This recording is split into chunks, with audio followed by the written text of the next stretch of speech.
Over the last couple weeks here in Business Math, we have talked about what kind of investing you can do. So we've talked about stocks and bonds. We've talked about the importance of diversifying. We've talked about, we played a game where you were experimenting with buying and selling different securities and seeing how your money would become more or less valuable. We're going to wrap up this unit by talking about what we can do with all of this knowledge. How do you actually invest in the market? So there are two big answers for that.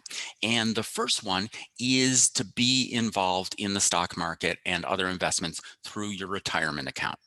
So if you start early, and you should start early, you're going to put money in starting when you're 20 years old. So you're going to have this money in the market for 45 years. That's a lot of time for that money to grow. So that's exactly the kind of way that you build wealth. Making sure you do that in your retirement account, as we're going to see this week, it carries some significant tax benefits along with it. So the government doesn't want to tax you as hard when you are taking steps to take care of 67-year-old you. Because if you are healthy and wealthy at that point in time, they don't need to worry about you so much. So they want to make it as easy for you to make those decisions today to take care of that person that you're going to meet in 45, 50 years. So we're going to talk about retirement funds. What kind of retirement funds are there? How can you participate in them? Doing it through work. We can also talk about doing it on the side. There are things that you can do as an individual, not as an employee, to participate in your retirement planning. Another thing we're going to talk about briefly is a brokerage account. So that is what you can do with your money that's not going for your retirement. Maybe I want to buy a house in 15 years or something like that. And so I'm going to use my money to kind of grow like that. I don't get any tax benefits from the government for that, but I can still buy and sell stocks. That's something that is available to everybody to do in addition to your retirement account. We'll talk about how to get started with a fund like that.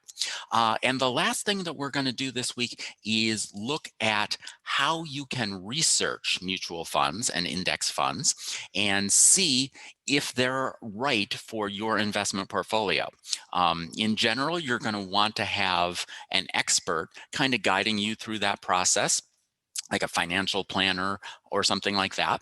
But this is a way that you can look at data yourself and kind of understand what's going on, because that's something that I want for all of us, to not only participate in this gathering of wealth, because history has shown that the way people become rich is by buying things and owning things that become more valuable over the course of decades and centuries. And history has also shown that it's never too late to jump on that bandwagon.